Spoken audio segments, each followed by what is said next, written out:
በአሁን ጊዜ ወንድ ሆኖ መገኘት በጣም ከባድ ነው። ይህን ቪዲዮ የሰራሁት ለወንዶች ነው፣ ምክንያቱም የማውቀው ዓለም እሱ ስለሆነ ነው። በዚህ ጊዜ ወንድ ስንሆን ከሀገር ከሶሳይቲ እና ከቤተሰብ የሚጠበቁብን ብዙ ነገሮች አሉ። ሀገራችን ላይ የምናያቸው ሁኔታዎች ደግሞ እነሱ አይደሉም።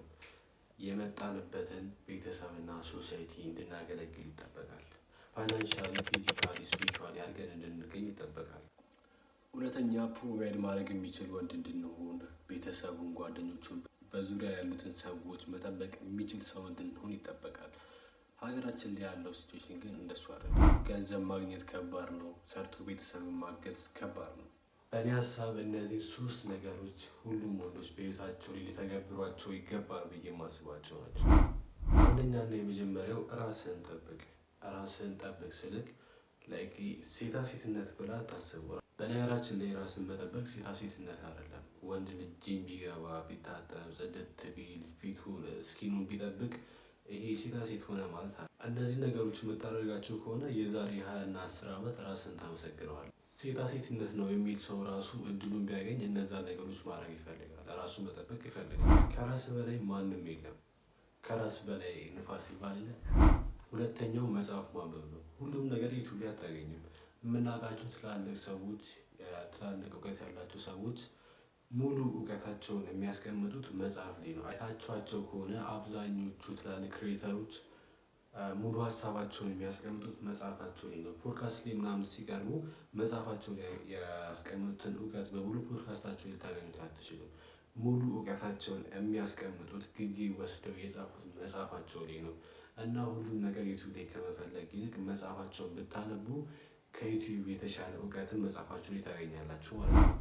ስለ ገንዘብ ሊሆን ይችላል፣ ስለ ስፒሪቹዋል ሊሆን ይችላል፣ ስለ የሆነ ነገር ሊሆን ይችላል። ነን ፊክሽን የሆኑ መጽሐፎችን በሙሉ ዝም ብላችሁ አንብቧቸው። ውስጣቸው እውቀት እንጂ ገዳይ ነገር አይኖርም። ደግሞ ይህንን ነገር ስላችሁ ሁሉም መጽሐፎች ጥሩ ናቸው እያልኩ አይደለም።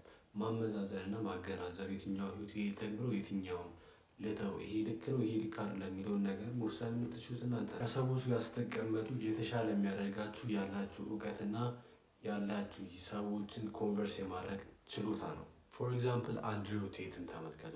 አንድሪው ቴት ከማንኛውም ሰው ጋር ይሁን ኮንቨርት የማድረግ ወይም የማሳመን ችሎታ አለው። ይሄ በራሱ ሰዎችን ከፍ ያለ ቦታ እንድንሰጣቸው ያደርገናል። ትልቁ ቱል እውቀት ነው። እውቀት ደግሞ የሚገኘው ከመጽሐፍት ነው።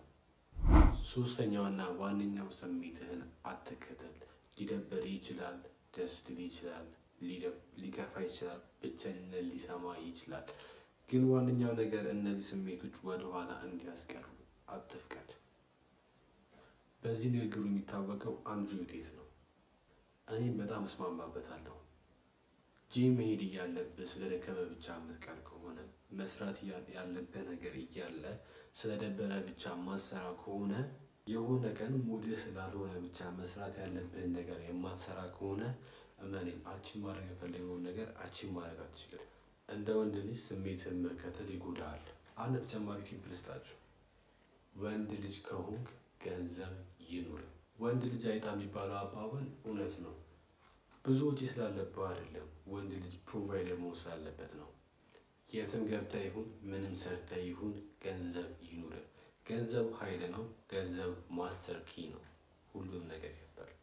ሁሉም ነገር ባይከፍትም አብዛኛውን ነገር ይከፍታል።